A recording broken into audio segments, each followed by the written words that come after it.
Bonjour à tous, bonjour et bienvenue pour ce webinaire où on va parler de livres.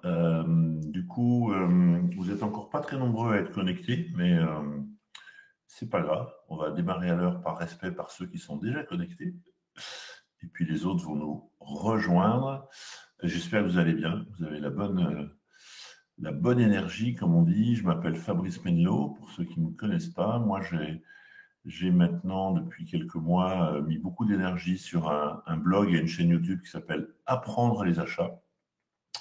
Et du coup, je partage autour du métier. Et c'est ce qu'on va faire ce matin ensemble, sous différents angles, hein, des pratiques, des sujets qui m'intéressent forcément, des sujets qui vous intéressent également.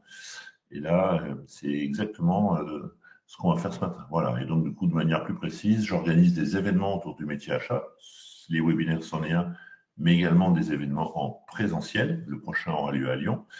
Et puis j'aide aussi des acheteurs qui veulent devenir consultants. Ça, c'est plus nouveau, mais on en reparlera. Alors, comment ça va se passer?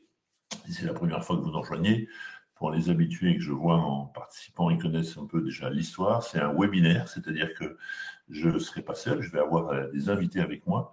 Et puis, vous qui nous regardez, vous pourrez malgré tout intervenir dans ce webinaire en posant des questions. Vous avez dans le bas de l'écran un onglet questions. Donc, surtout, je vous encourage à l'utiliser. Vous avez également le chat. Généralement, je regarde un petit peu moins le chat quand vous êtes très nombreux, mais du coup, n'hésitez pas à utiliser plutôt les questions. Comme ça me permet de les prendre et puis d'interroger nos invités. Ça, c'est la première chose. Deuxième chose, l'événement est enregistré et donc du coup on le rediffusera sur les réseaux dans quelques temps. Et donc du coup vous pourrez retrouver l'intégralité de l'événement. Alors on dit toujours, est-ce que tu pourrais faire des synthèses, des résumés? Non, du coup je vous mets l'événement en entier. Voilà, déjà c'est plus simple pour moi à organiser. Puis du coup, ce qui a peut-être intéressé certaines personnes, c'est pas d'autres. C'est compliqué de dire voilà ce que vous devez entendre. Là, du coup, vous avez le replay dans son intégralité. Dernier point pour ceux qui sont inscrits à cet événement, je le précise, en vous inscrivant à l'événement, du coup, vous rejoignez ma communauté achat.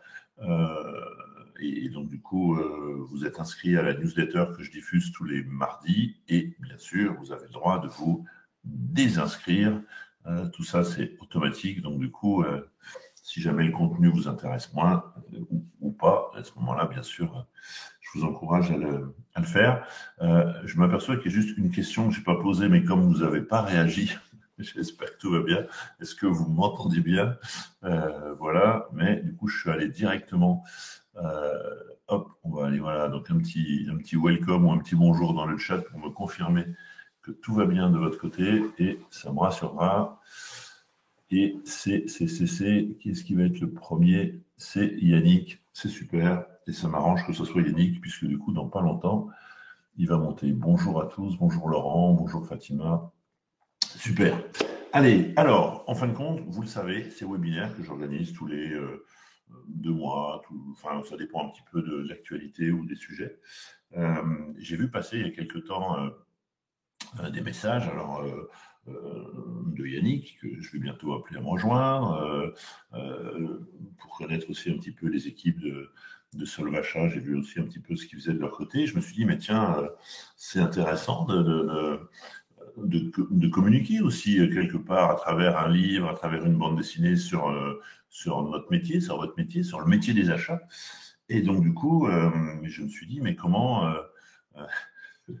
je vais le dire en souriant, mais qu'est-ce qui se passe dans leur tête pour aller écrire un livre et aller au bout de l'histoire? C'est super génial. Moi qui aime bien toujours me lancer des nouvelles idées, des nouveaux projets, voilà, surtout qu'en plus, pour les deux, c'est particulièrement réussi. Donc, du coup, je me suis dit, tiens, on a un sujet, plutôt que de faire des choses compliquées, on va les réunir et ils vont nous parler. Donc, aujourd'hui, je vais appeler donc Laurent et Yannick. Tac, je suis en train de les chercher dans ma liste, les voilà. Ils vont donc venir me rejoindre. Et donc, du coup, on va parler tous les trois de ce qu'ils ont fait, de comment ils l'ont fait, peut-être aussi des difficultés à le faire. Bonjour Laurent. Bonjour, bonjour. C'est bon, vous Super, m'entendez bien? Oui, parfaitement, c'est bon. parfaitement. Génial. Je dis à Yannick qu'il faut qu'il appuie une deuxième fois sur monter sur scène. Voilà. Bonjour. Salut Yannick. Salut. Bon, je suis content de vous retrouver tous les deux. Comme je le disais, aujourd'hui, on a décidé de passer un petit moment tous les trois, et puis avec ceux qui nous écoutent, pour venir parler de vos aventures respectives. Puisque du coup, c'est quand même une aventure, hein, j'ai compris ça, vous allez me le confirmer. Alors, du coup, juste par rapport, pour ceux qui nous écoutent, et là aussi pour vous donner la manière dont ça va se dérouler, on va passer un petit peu de temps sur, bien sûr, ils vont chacun se présenter, je vais bientôt leur laisser la parole. On va un petit peu revenir sur, voilà, comment est venue l'idée, ça a été quoi, pourquoi tout d'un coup, on se lève un matin et on se dit, hop, je vais écrire un livre, ou clac, j'ai une idée, on va faire une BD. Donc, on va passer un petit peu de temps sur ce sujet. Ensuite, moi, ça m'intéresse beaucoup parce que des idées, on en a tous beaucoup, certains plus que d'autres, mais quand même, on en a tous beaucoup, surtout si on est aux achats, je le dis souvent. Mais comment on passe à l'acte? Comment on se dit, j'ai une idée, mais je le fais, hein, du coup, et là, pour le coup, tous les deux, ils sont allés au bout de leur histoire. Et puis, bien sûr, on essaiera de garder un petit moment pour tirer un peu le bilan de cette opération. Qu'est-ce qu'on en retire? C'est quoi la suite? Est-ce qu'on arrête les achats pour devenir écrivain? Voilà, toutes ces bonnes questions. Est-ce qu'on gagne énormément d'argent? Voilà. Bon, on va pas tout de suite partir dans les questions. Donc, on va dérouler tout ça. Pour ceux qui nous ont rejoints depuis le début, déjà bienvenue. Je vous répète que le webinaire est enregistré et que surtout, vous pouvez poser vos questions et n'hésitez pas. Hein, on est un petit groupe ce matin et donc du coup, que ce soit Yannick ou Laurent, ils sont aussi à votre dispo pour essayer de répondre à vos questions. Allez, on commence tout de suite. Peut-être parole à Yannick pour démarrer. Yannick, quelques mots pour te présenter. Bonjour, merci Fabrice. Alors moi je m'appelle Yannick Tissé-Ferrer, je suis directeur de la commande publique de la mairie d'Antony, donc une commune de 65 000 habitants dans les Hauts-de-Seine, et je suis en parallèle formateur et également administrateur de l'association des acheteurs publics, donc une association nationale qui a pour but d'accompagner les acheteurs de toute taille et aussi et principalement les petites et pour promouvoir le métier d'acheteur public. Ok, ça fait longtemps que tu es à Antony? Ça va faire 10 ans. 10 ans, c'est un cycle, c'est un bon Ouais, cycle, on va dire comme ça. ouais, c'est ça. On n'a plus l'habitude maintenant, parce que tout le monde change de job au bout de 18 mois. Tout d'un coup, là, je vous présente Yannick, qui est là depuis 10 ans. Hein. Ouais, c'est ça, je commence à avoir de la poussière. Oh, mais non, ça va bien.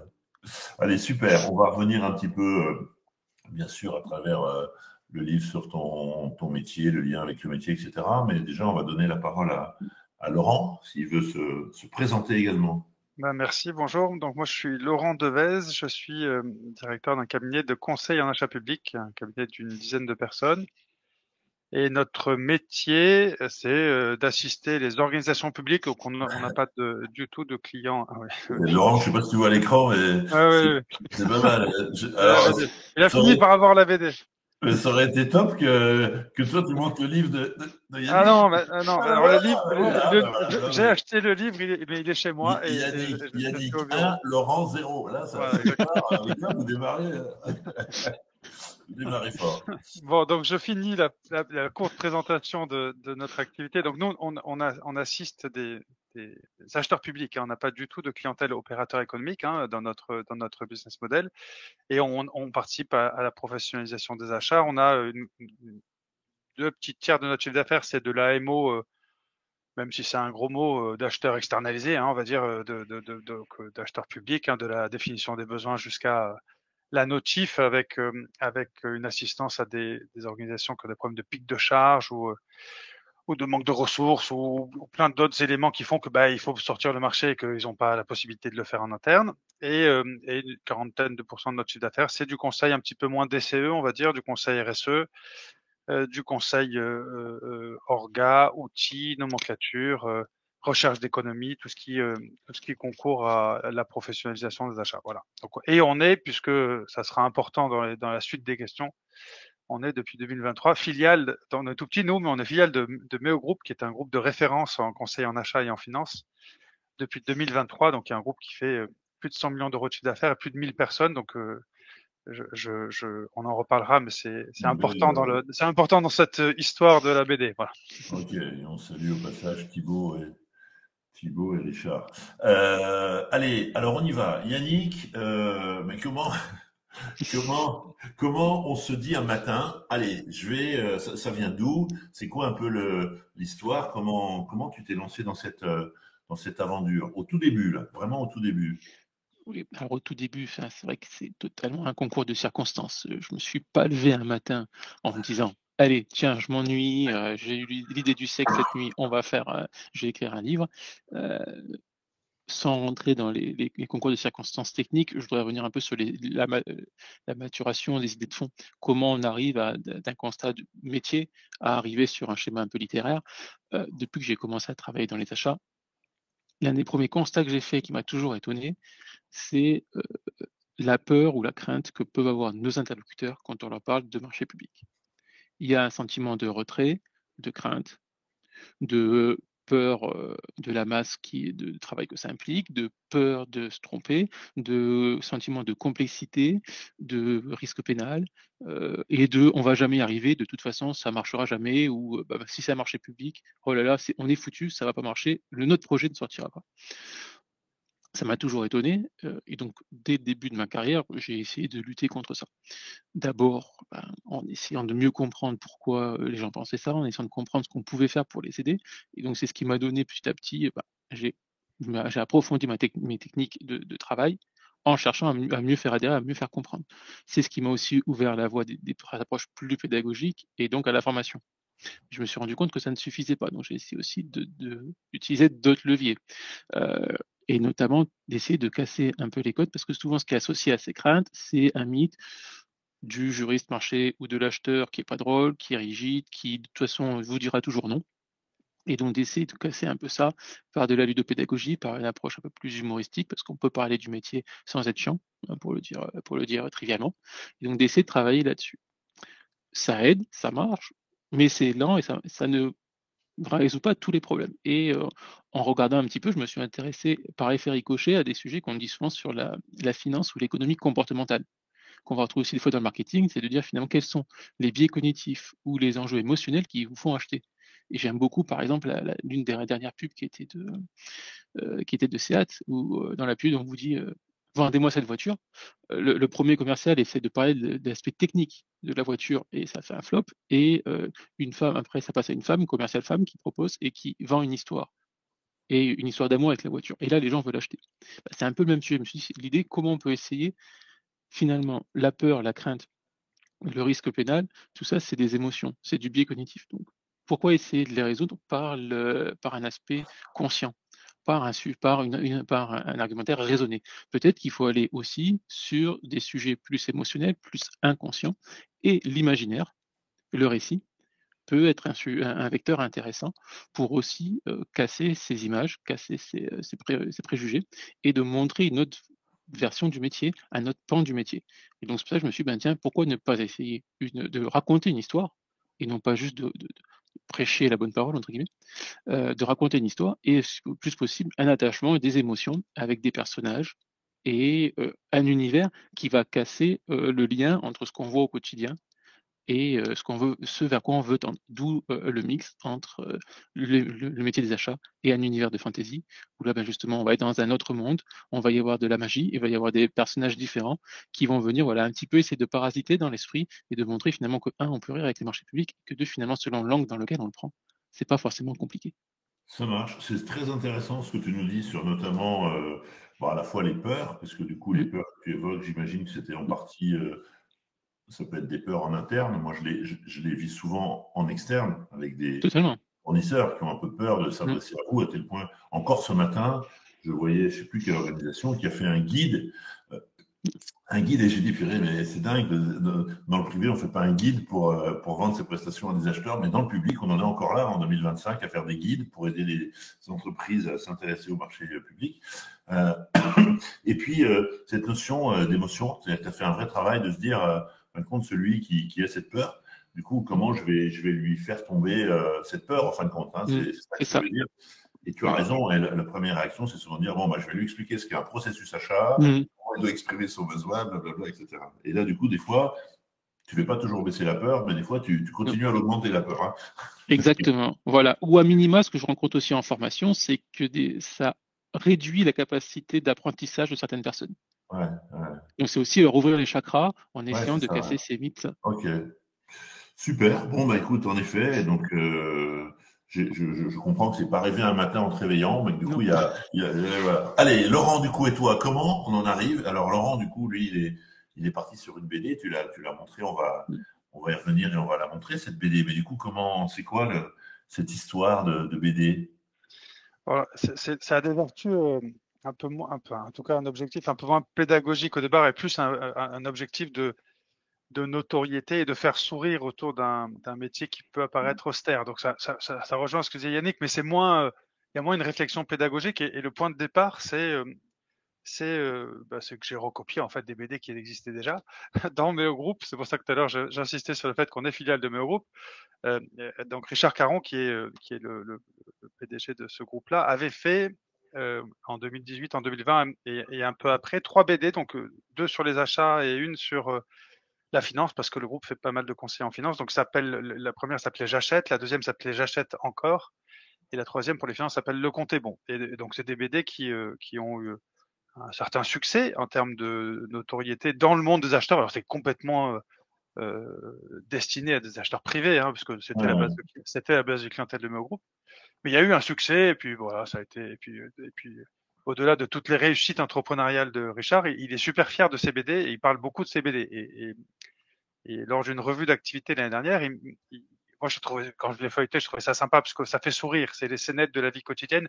On est moins dans c'est pas une histoire, c'est pas une BD au sens histoire, hein, c'est une quarantaine de situations de la vie quotidienne. Hein, pour être clair, ceux qui l'ont pas ou celles et ceux qui l'ont pas lu, c'est pas un roman comme Yannick, c'est pas une BD qui a une histoire et une fin, un début et une fin, c'est des scénettes. Et pour taquiner Richard lors de la revue d'activité, il faisait que parler de ses BD. Je lui dis le jour où j'aurai ma BD achat public, ça sera la consécration, un peu. J'ai lancé ça un peu comme ça parce que je trouvais ça sympa, mais après ça me paraissait un peu inaccessible en termes de capacité. Je suis pas un fanat de BD, moi maintenant j'aime un peu mieux, mais je suis pas quelqu'un qui comme certains qui sont fanats a priori de BD qui ont tout lu. Moi c'était pas trop mon monde. Et j'ai conclu la taquinerie en disant mais on est trop petit. On n'est pas assez connu, c'est un peu trop tôt. Et puis là, il a sauté sur l'occasion. Il me dit, ben non, du coup, pas du tout. C'est un super outil de notoriété. Et le groupe prend en charge, au titre des actions de communication, le financement de la BD. Par contre, je te demande de dérouler, de prendre ce projet, parce que c'est un vrai projet. On en reparlera peut-être, mais c'est pas si facile que ça. Hein. Yannick, il a tout fait. Moi, j'ai pas tout fait. J'ai pas dessiné, par exemple. Hein, mais c'est quand même pas si facile que ça.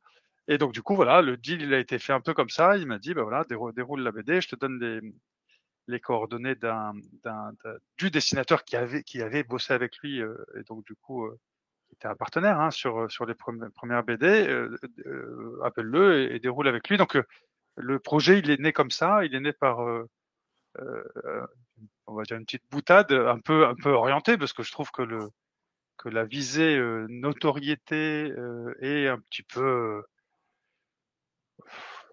autodérision qui était l'objectif visé est largement rempli, parce que pour le coup on a beaucoup de contacts et elle fait sourire. Alors moi j'ai un avis un peu critique maintenant sur la BD quand je la ouvre, je dis tiens, là on aurait pu j'aurais pu dire différemment, etc.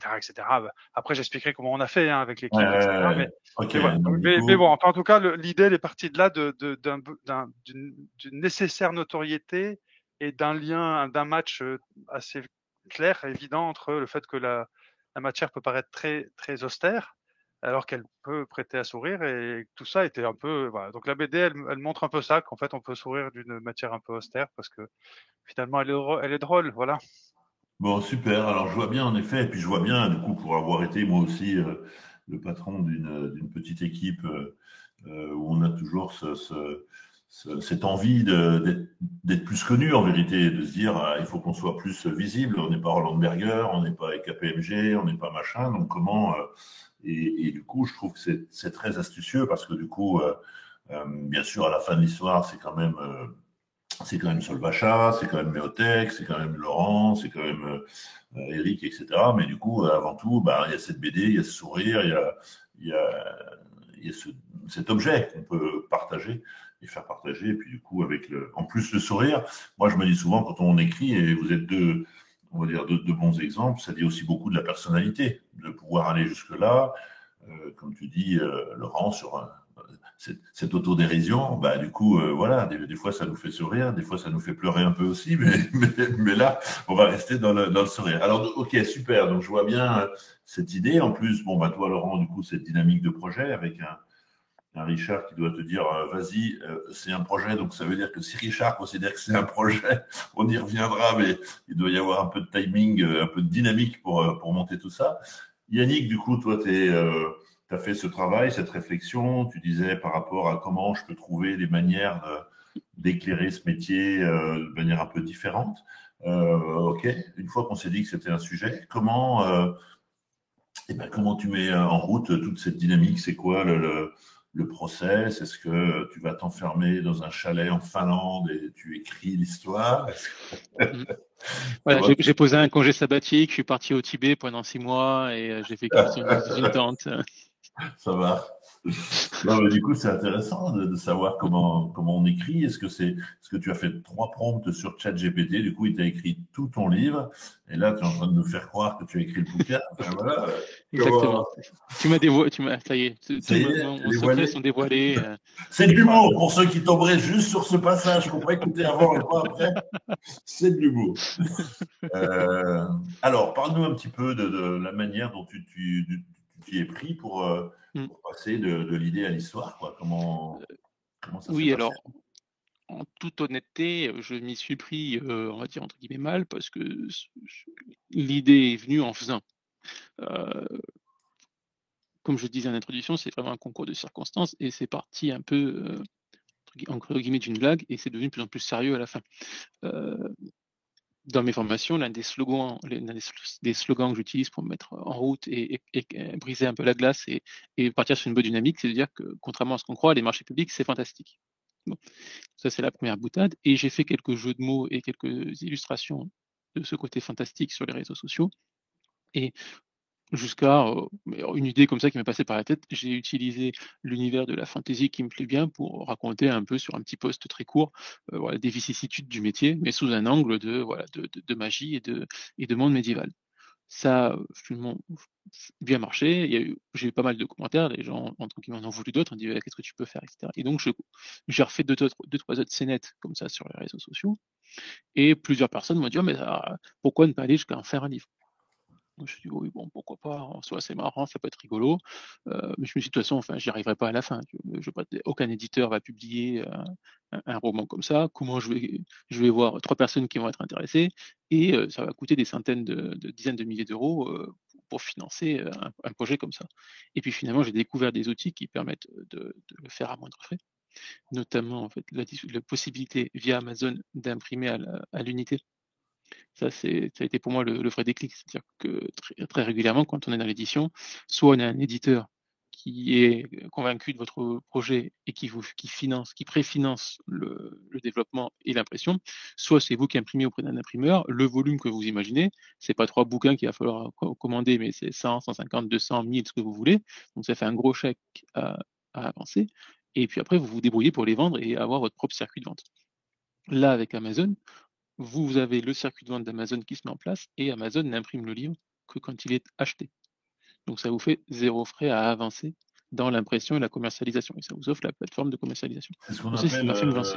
voilà, C'est Amazon KDP. Voilà, c'est Amazon KDP. Si vous tapez ça sur LinkedIn, vous allez YouTube, vous aurez plein de gens qui vous expliquent que c'est génial et que vous allez pouvoir arrêter de travailler. Mais c'est aussi, on est dans cet univers de l'auto-édition. Voilà, une différence avec ce qu'a vécu Laurent, puisque du coup, lui, il avait un mécène qui a dit je finance l'opération et on y reviendra. Mais ok, donc du coup, tu découvres un peu les possibilités et tu te dis techniquement, je peux. Voilà, ça peut marcher. Ça peut marcher. Parce que je me dis si finalement, j'ai envie de me lancer parce que j'ai des idées pistes de scénettes qui peuvent avancer. Je ne sais pas si je peux aller au bout, mais je me dis tentons le coup et on verra. Et si j'arrive à avoir toute une histoire, bah, je sais que j'ai un système qui peut me permettre de le commercialiser. Et puis, s'il y a personne qui est intéressé, ça m'aura coûté que le temps de travail et quelques frais accessoires. Mais je ne me serais pas ruiné à le faire. Et si ça marche, eh ben, tant mieux, on verra ce que ça donne. Et donc, je me Ok. suis un peu lancé comme ça, mais du coup, je me suis lancé sans véritablement m'être posé en amont les questions de comment on structure une histoire. Moi, à la base, j'ai une formation de juriste, je suis extrêmement cartésien, et derrière, bah, il y a des prérequis que j'ai pas, que j'ai découvert un peu en tâtonnant et en avançant. Et comme j'avais commencé à faire des scénettes et avoir des idées de scénettes, j'avais déjà des scènes avant d'avoir une intrigue complète et cohérente de bout en bout. Donc il y a eu un peu de rétro-ingénierie, de découverte en même temps que d'écriture, et beaucoup de passes de réécriture un peu brouillonne, parce qu'au fur et à mesure que j'avançais, tu voyais des incohérences, des choses qui collaient pas, etc. Mais voilà, vraiment dans le modèle 100% expérimental, avec le leitmotiv qui était de dire, bah, tente et tu verras si tu y arrives et on verra ce que ça donne à la fin. D'accord. Pendant toute cette partie, tu étais seul avec toi-même ou tu as eu une espèce de coach ou de personne à qui tu parlais un peu du projet de temps en temps? Comment ça s'est passé? Non, ouais, très peu seul, alors si ce n'est les personnes qui m'ont un peu on va dire poussé sur les réseaux sociaux, sur mes premiers posts. Après, j'en ai parlé à quelques amis, mais je m'étais surtout lancé un peu seul parce que finalement, je me suis dit, c'est mon histoire, c'est à moi d'y aller, donc j'étais seul face à mon écran, essayer de coucher un petit peu par écrit ce qui venait. Et j'ai eu après que la version finale a été relue par un petit groupe qui m'a aidé pour ce qu'on appelle un peu les bêta lectures et les visions extérieures pour corriger un peu les anomalies ou voir. Ça m'a permis notamment sur un chapitre qui marchait pas du tout et qui coupait un peu le rythme dans le livre et dans l'histoire, de pouvoir totalement le refaire avec ses premiers échos. Mais la première étape, la Tu l'as phase la dit. plus longue de rédactionnelle, c'est moi versus mon écran. Et pour rebondir un peu ce que tu dis, en termes de coach, j'ai quand même utilisé l'intelligence artificielle euh, pour me donner aussi des feedbacks. Voilà, Ouais. j'ai pensé ça, je pense aller là, ça peut donner ça, qu'est-ce que tu en D'accord. penses? Très Et ça intéressant. permet quand même d'avoir Ok. en fait Bon. un premier regard critique, et plus tu Ouais. avances plus tu sais où tu veux aller, plus tu sais tu connais tes écoles, donc il y a aussi un travail d'autocritique soi-même. J'ai du Ouais. mal avec ça. Ça, je sais que d'un point de vue littéraire, il faudrait que je tente vers ça, je sais pas trop comment m'y mettre. Tu orientes un petit peu tes prompts et ça me donne quelques conseils. Et donc, c'est reste D'accord. moi qui reste à la rédaction. Mais ouais, en termes que tu parlais de coach, j'ai eu donc un petit groupe de bêta lecteurs pour m'orienter sur l'intrigue et puis me dire non, non, vas-y, c'est pas déconnant, tu pousses, ça peut intéresser des gens. Et l'IA qui m'aide aussi sur le côté analyse critique. Là, peut-être que là, c'est pas top, là, on comprend pas, ou voilà, ou là, l'immersion n'est pas bonne, Ok. reprends-la. Super. Donc un peu de machine learning pour Laurent qui lui-même s'auto-apprend au fur et à mesure qu'il avance. Voilà. Ouais. On va revenir Ah oui, après sur un peu la durée, etc. ouais. Mais du coup, Laurent, pour toi, du coup, ok. Donc Richard te dit dans cette réunion, vas-y Banco. Et après tu dis merde, j'aurais dû la fermer ou. Ouais. Non, non, pas tout de suite. Pas tout de suite, mais non, non, jamais. En fait, il me dit Banco et il me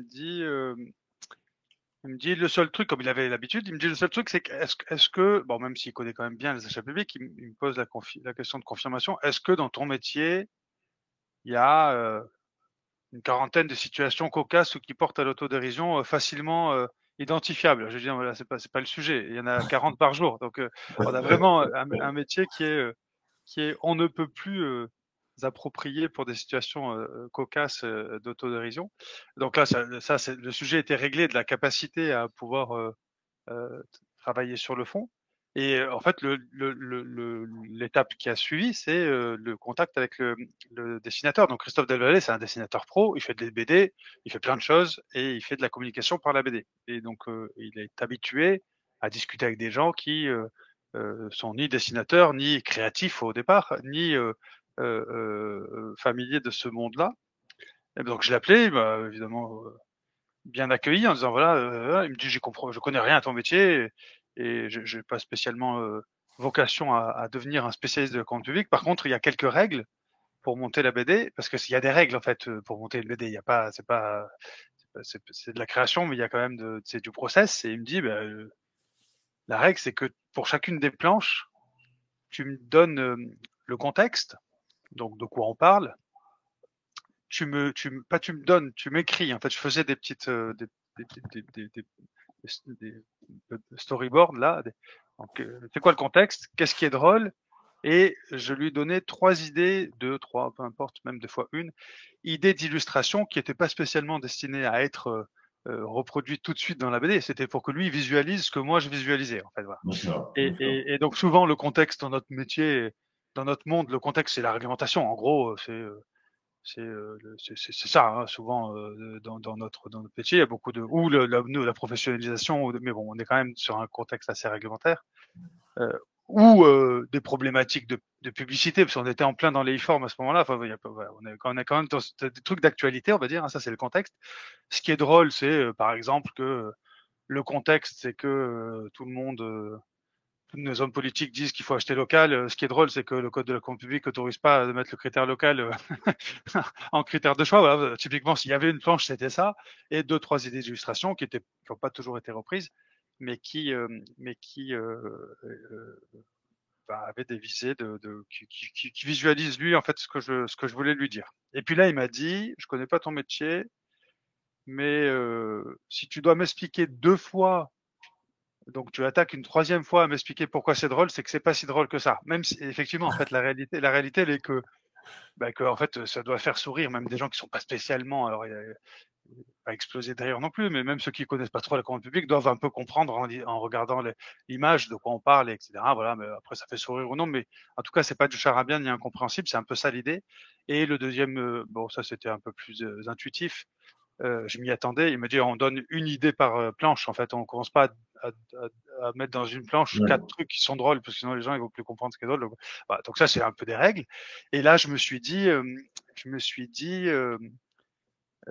comment on va faire. Donc évidemment, j'ai sollicité l'équipe, hein, donc on a tous donné notre avis. Bon, on a convergé assez rapidement sur les 40 idées. Hein, c'était pas la problématique, mais il y avait quelque chose qui me alors, je le dis d'autant plus facilement maintenant qu'en fait le buzz a été au rendez-vous. Donc du coup, mais à l'époque, je me suis dit, mais en fait, mais qu'est-ce qui se passe si personne ne prend ma BD?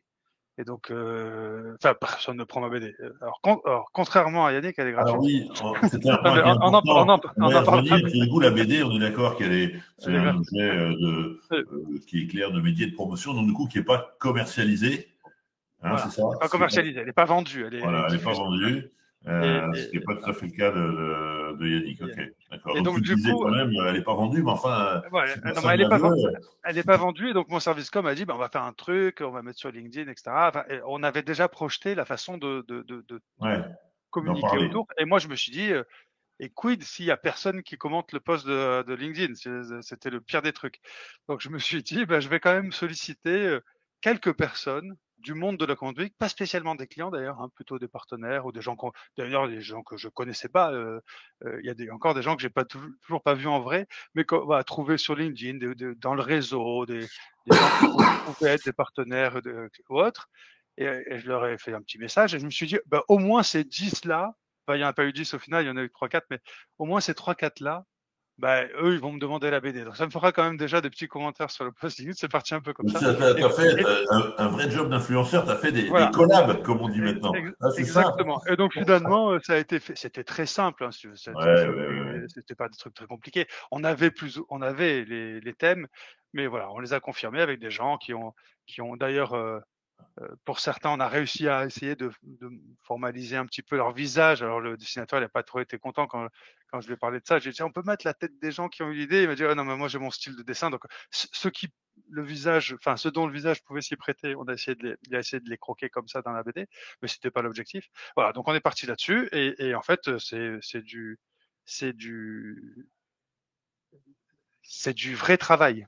Parce que entre le moment où on se dit, je vais te dire ce qui est drôle, c'est quoi le contexte, des illustrations, et on a avancé en plus du boulot, donc c'était le soir, c'était le week-end. Des fois, je me bloquais des trucs en disant tiens, il faut que je pense à la BD. Puis des fois, je dis un truc, j'envoie au dessinateur, et puis en fait après je me dis mais non, en fait donc je le rechange. Donc je l'ai remercié pour sa patience infinie dans la BD, parce qu'en fait il a eu une patience infinie avec nous. Mais voilà, c'est quand même du boulot, c'est beaucoup d'aller-retour, et c'est plus de 6 mois. C'est 6 mois. Alors, pas 6 mois à temps plein, mais c'est 6 mois. Ouais. Ouais. Alors avant qu'on parle un peu du délai, etc., là je vois qu'il y a une question de Laurent. Et du coup, je ne sais pas si Yannick, tu as l'info. Laurent, il nous demande, existe-t-il un pendant européen à Amazon? Et il nous parle de Mano Mano. Est-ce que, franchement, je suis désolé, mais je connais pas exactement. Alors Manu Manu, non, ça me dit rien. J'avais regardé ce qui existait en impression à la demande. Il y a Ouais, quelques autres fournisseurs qui proposent de l'impression à la demande. Je suis pas sûr qu'ils soient européens, ceux que j'ai trouvés. Et à ma connaissance, surtout, ils n'ont pas le vecteur de vente, donc ouais, qui est plus délicat. C'est-à-dire que là, vraiment, le côté internalisé de je conçois le livre, je fais imprimer le livre et je vends le livre, le tout en un, je l'ai vu que chez Amazon. ouais, ouais. Et pour Et avoir, pour moi, ça paraissait vraiment ce qui faisait la ouais, différence. C'est-à-dire qu'il faut aussi avoir ce qui ouvre largement la diffusion. Parce qu'il faut que ça soit ça, il faut, comme un peu Laurent, je me suis posé la même question, mais qui va le trouver, comment il va être diffusé. Donc après, il y a tout l'enjeu de la communication qui se fait derrière et principalement été animé sur les réseaux sociaux. Mais Amazon, je me suis dit, c'est là où la plupart des gens peuvent facilement s'y retrouver ou tomber dessus par hasard, entre guillemets. Derrière, ouais, il est aussi relié à tout ce qui est la plateforme e-book gérée par Amazon et avec les tablettes Amazon Kindle Fire. ouais. Ça ouvrait un champ de diffusion qui est pour moi aujourd'hui inégalé. Ouais. Et en plus, on peut rajouter pour avoir un tout petit peu joué également avec KDP et pour être pas spécialiste, je veux dire, voilà, une fois encore avec les quelques vidéos qu'on va regarder sur YouTube, c'est relativement simple d'usage, quoi. Hein, en vérité, une Mm. fois que tu as maquetté tout ça, créer ton compte, ton Oui. machin, ça se diffuse assez vite. Mm. Laurent le disait, du coup, Yannick, pour toi, le délai entre le moment où tu commences à te mettre un peu en ordre de marche, là, et le moment où le produit existe, il a fallu combien de temps pour créer tout ça? Les premières idées, c'est fin juin, début juillet. Et donc j'en ai jusqu'à janvier, publication en janvier. D'accord. Sachant que, alors c'est pareil, c'est comme Laurent, c'est pas du temps plein, on fait pas que ça dans la journée. Donc Laurent disait, j'ai essayé de faire ça le soir quand j'avais le temps. Moi, ça a été régulièrement plutôt le samedi et le dimanche à 6h du matin. Quelques soirées aussi. Et par touche, parce qu'il y a l'étape, faut avoir les idées.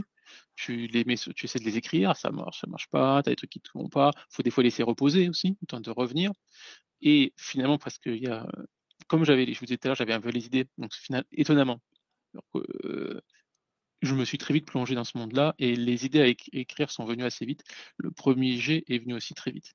Là où j'ai finalement mis beaucoup de temps, et peut-être qu'on en parlera aussi à la fin, c'est même combat pour le tome 2, c'est tout ce qu'il y a autour. Donc Amazon KDP est facile à prendre en main, mais il faut faire tout le paramétrage du livre. Il faut comprendre les incidences des choix qu'on fait. Il faut faire la couverture. Pareil, on part de zéro, on n'a rien. Il fallait que je fasse des illustrations et trouver un petit peu quelques codes sur comment remplir sa fiche produit, comment remplir les contenus à plus, comment diffuser son livre et la communication. Et finalement, ça a été aussi long, sinon plus, que le premier jet en lui-même. Et le temps aussi Ouais. que les bêta-lecteurs lisent et te fassent les retours et que des retours, tu dis, OK, je comprends ce qui a été voulu dire, comment je peux rectifier? La grosse différence quand même, c'est que pour tout ça, au départ, avant la relecture, tu étais tout seul, contrairement à moi. En fait, moi j'avais. Alors, c'est un projet qu'on porte, parce qu'il faut quelqu'un qui porte le projet, mais dans les points hebdo avec l'équipe, on réservait, on essayait de se réserver 20-30 minutes pour parler des sujets de BD. Qu'est-ce que vous en pensez? Donc, des fois, il me disait, ouais, bon. Bon, on a quand même, mais j'ai jamais été, en termes de validation, j'ai jamais été seul. En fait, c'est un peu différent. Toi, c'est un projet que tu as apporté de début à la fin, un peu seul. Mais entre le dessinateur qui, même s'il n'était pas là pour me donner, pour me tacler sur ce qui est drôle ou pas, il me demandait quand même son avis, à me dire là, bon, ok. Donc l'équipe qui a évidemment travaillé dessus, les contributeurs que j'ai sollicités. Bon, le sujet, Ouais, il y avait c'est du un, monde, c'est quoi. un projet, mais bon, il y avait quand même bien du monde. Tu l'as C'est moins porté, mais bon, oui, personnalisé. mais à l'inverse, Laurent, Yannick, il est directeur de la commande publique, donc tu sais, c'est pas non plus un boulot trop, je veux dire, ça va. Oui. J'ai du temps, je suis Alors, large. C'est large. Juste, large. parce que du coup, je suis obligé. Là, du coup, j'ai dit que je coupais pas ce qu'on enregistrait, mais là, on est quand même passé pour des peintres, hein, parce que l'ami Laurent, il nous met quand même dans les commentaires, Mano Mano, c'était de l'humour. Je disais merde, mais Mano Mano, c'est pas le truc de bricolage. Là, il y avait, enfin bon, bref. Et j'ai pas osé parce que je me dis, je vais passer pour un idiot. Mais bien vu, Laurent, merci. Je vois que ça chambre. Franck a relevé tout ça, donc bien joué, les gars. C'est bon, on est au bon endroit. Merci pour le trait d'humour. Du coup, Laurent, tu parlais de ces 6 mois entre le début et le moment où à peu près tout est prêt. Donc après, il y a une phase qui m'intéresse. Vous en avez un petit peu déjà parlé, mais c'est quand même parce que, comme souvent, quand les choses existent, c'est une partie de l'histoire. Mais la partie la plus importante, c'est le faire connaître. Et c'est l'aspect communication. Donc, Laurent, tu exprimais que tu avais été chercher quelques ambassadeurs. Après, ça veut dire qu'aujourd'hui encore, la BD, vous avez décidé de l'envoyer à ceux qui vous la demandent. Comment ça se passe, du coup Alors les ambassadeurs, j'ai fait un envoi spontané, mais Ouais, après non, après c'est un post LinkedIn en fait, c'est un post LinkedIn de d'accord. la com chez nous, du groupe, qui a dit voilà, il y a la BD qui sort. Alors on avait un peu fait du teasing, on avait envoyé quelques planches en disant voilà, etc. Ouais, Ouais, mais ok. sans être, ouais, mais le lancement, on va dire, c'est bonjour. Si vous voulez la BD qui s'appelle, donc le titre c'est Je notifie, en rapport à j'achète pour les achats privés. Et donc C'est en fort fait, quand même, hein. C'est fort d'avoir. et le gars, la com, le post de la com chez nous, sur la page Salvachat et puis sur la page de Méo Group, c'est si vous voulez la BD, vous commentez Je notifie en dessous. Donc du coup, ça a parti comme ça. En fait, il y a eu des Je notifie, donc des gens, mais au début, honnêtement, j'avais fait un petit truc sur note, là, j'avais dit, tiens, lui, il me l'a demandé, je vais demander son adresse, je vais me connecter. Enfin, là, j'ai fini avec un fichier Excel de partout, parce que sinon, je me ressentais plus, que le pire des trucs, c'est de zapper des gens qui ont dit, je me Ah bah, notifie. ouais, ouais. Voilà. Et donc, du coup, voilà, on a zappé personne. Et ben, il y en a qui ont toujours pas accepté la demande de connexion. Enfin, ça, c'est peu importe. Et donc, voilà, le principe, ça a été ça. Et en fait, ça a été relayé par des gens dont tu fais partie, Fabrice, qui sont un peu les influenceurs de la commande publique de nouvelle génération, on va dire. Et donc du coup, voilà. Nouvelle génération, je sais pas.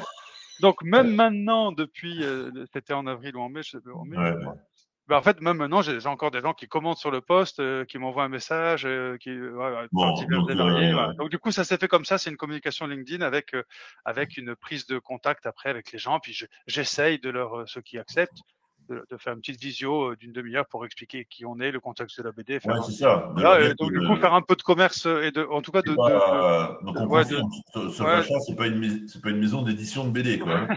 On est d'accord.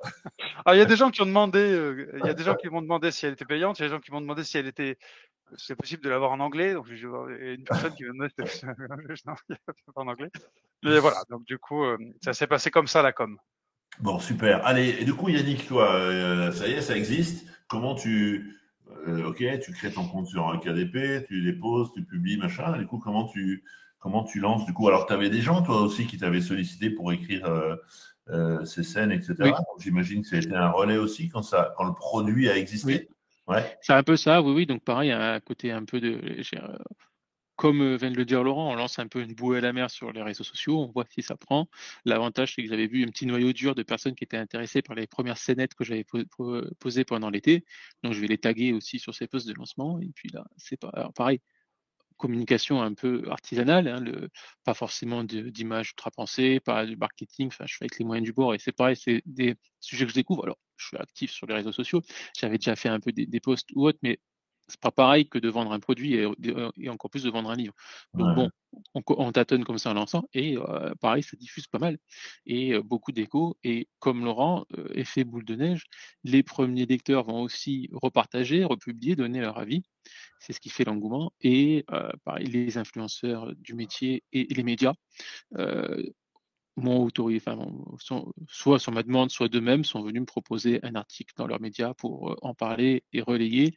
Et voilà, ça a permis comme ça, de fil en aiguille, de continuer à faire connaître et d'animer, et à moi de me perfectionner en parallèle sur mes outils de com pour continuer régulièrement un peu à parler du bouquin, à montrer un petit peu aussi l'envers du décor, le pourquoi du comment, parce que la question qui arrive souvent derrière, mais ça sort d'où, c'est quoi, et puis finalement c'est de la littérature, c'est du monde pro, c'est de l'humour, c'est quoi comme truc, quoi, et comment on en arrive à là. Ouais. Toi, tu m'avais dit, on peut le dire aujourd'hui, tu m'as dit, écoute, j'aurais pu faire une BD, c'est vachement plus fastoche, mais bon, Solvacha, ils l'ont déjà fait, je vais pas partir là-dessus quand même. Non, par contre, ce que tu disais, c'est très important, je crois. Moi qui regarde aussi un petit peu ça de temps en temps, c'est vrai. En tous les cas, moi, je sais que j'ai été très attiré quand j'ai vu des premières personnes qui avaient acheté le livre et qui l'ont commenté et qui ont dit que c'est bien. Parce que ça, je pense que cette logique de quelque part, c'est le fameux bouche à oreille, tu sais, dont on parle Oui. souvent. On sait tous, et Laurent aussi le sait, il n'y a rien de mieux quand pour vendre une prestation Solvacha qu'un client qui a utilisé Solvacha et qui dit, bah, dis donc, tu devrais bosser avec eux, les mecs ils sont top, etc. Et toi, c'est pareil, il y a quelqu'un qui a acheté le bouquin, qui l'a lu et qui prend le temps d'aller mettre un commentaire en disant, non, les mecs, c'est vraiment bien. Je trouve que c'est très fort. Hein. Oui, j'ai été extrêmement surpris et touché par ces retours spontanés. J'ai rien demandé et j'ai eu des premières personnes comme ça revenir, ou par message privé, ou en republiant et en postant des photos du livre qu'ils avaient reçu par la poste.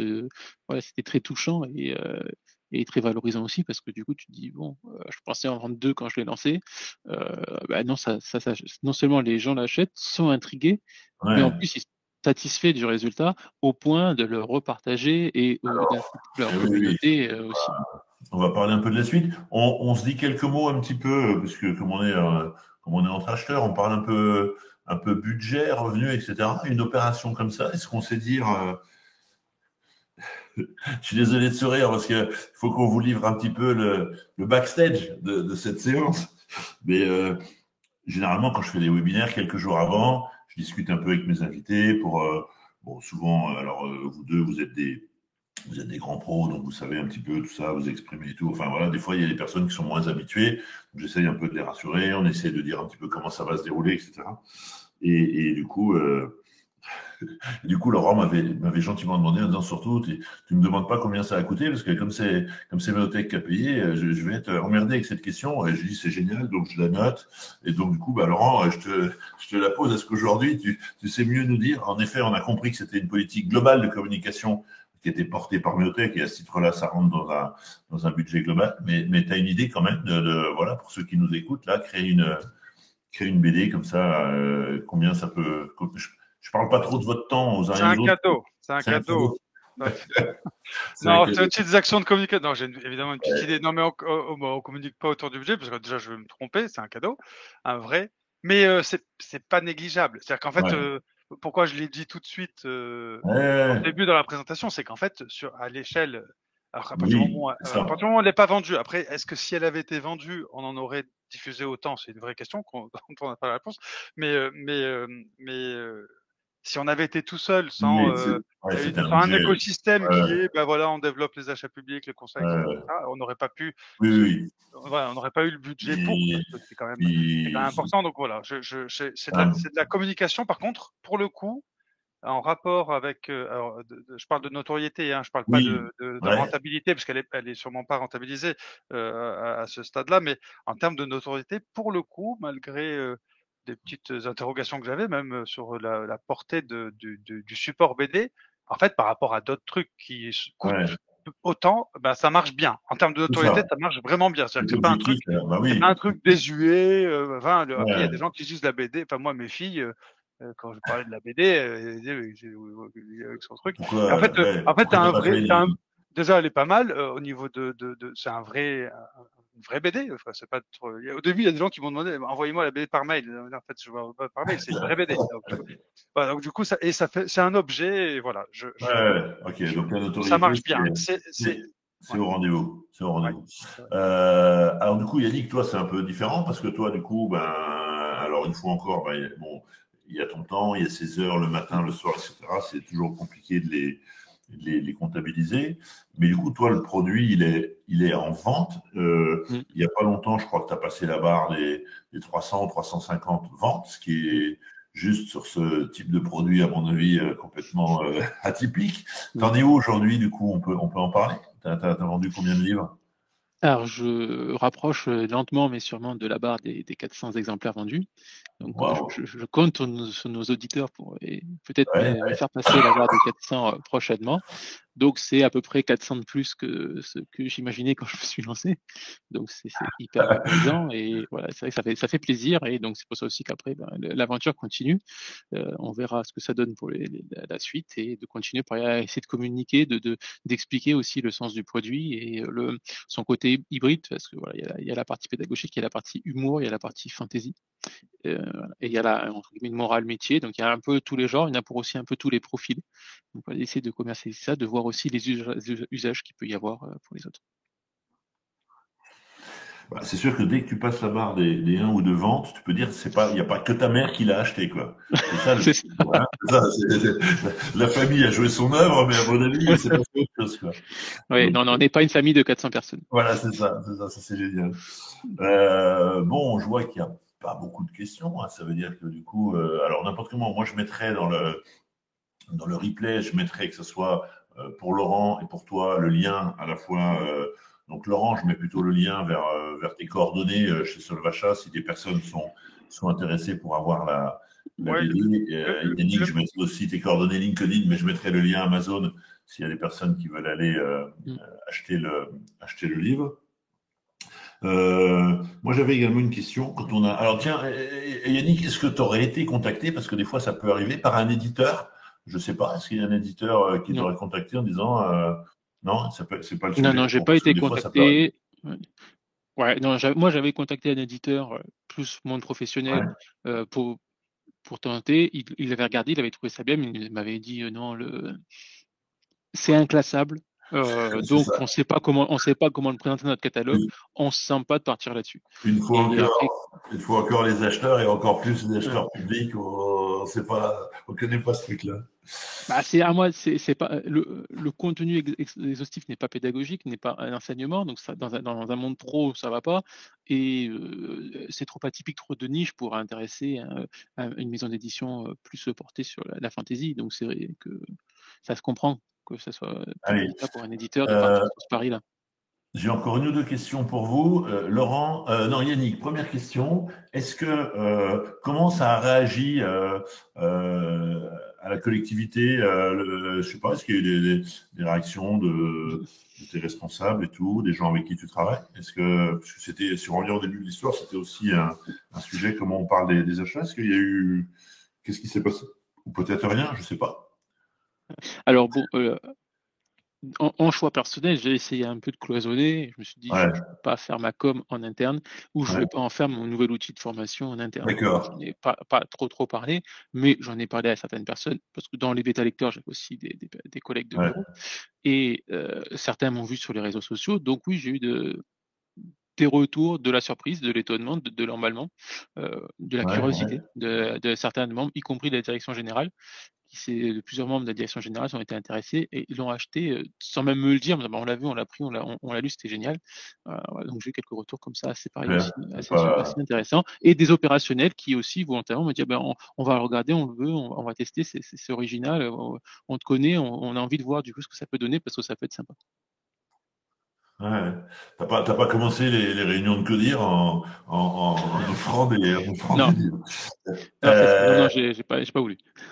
ok, Laurent, tu parlais tout à l'heure, toi, voilà, en effet, de la visibilité, du coup, que ça vous a un petit peu apporté. Est-ce que, et puis je poserai la même question à Yannick après, est-ce que du coup, ça donne un petit peu des idées, ou alors c'était une opération dans une opération, ou est-ce que il y a d'autres sujets là en termes de communication, de visibilité, ou il y a des choses qui sont en cours?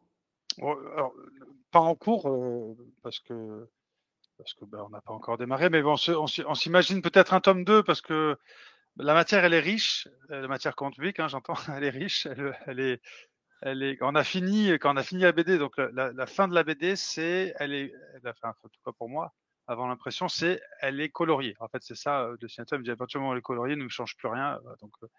Et en fait, à ce moment-là, D'accord. corrélé, il y a eu cette histoire, il y a eu le démarrage du débat qui est toujours pas fini sur la simplification. Donc il n'y a pas trop de sujets de simplification, par exemple. Alors que on a Ouais, le sujet Spazer, on a le sujet e-form, parce qu'on était en plein dedans, etc. Donc il n'y a pas le sujet simplification où on pourrait en faire une BD, je pense. d'accord. Ouais, ouais. Donc il y a tellement, la matière est tellement riche que pourquoi Oui, pas. Mais là, pour l'instant, voilà, elle joue elle suit son petit bonhomme de chemin. On va la laisser vivre et se diffuser encore avant d'en avoir une petite sœur ou un petit frère, voilà. Ouais. Non, puis après la notification, on pourrait imaginer un suivi d'exécution. Hein. Il y a peut-être 2-3 trucs à dire aussi. Hein. Il y a des sujets, il y a une BD à faire là-dessus. Il y a une BD. Alors on a plein de contacts, contract management, donc du coup, effectivement. Ah, voilà, oui, c'est ça. Contract management. Yannick, du coup, toi, j'ai cru comprendre que voilà, l'idée de la suite ou des suites était. Hein, c'est ça, voilà. C'est une avant-première. C'est ça. C'est parti.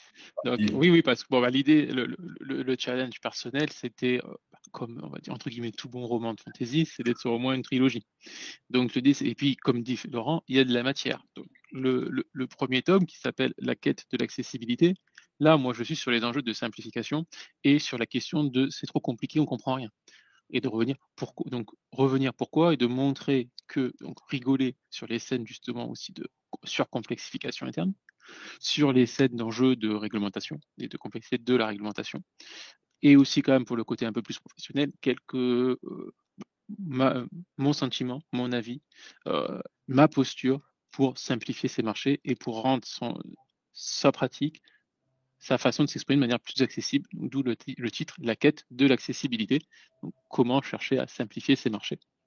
Ça, c'était le premier tome qui est sorti en janvier de l'an dernier. Et là, on approche le deuxième tome. Là, j'ai en avant-première, c'est l'exemplaire de test que j'ai reçu hier. En plus, c'est yes, on a le scoop, on détient le scoop.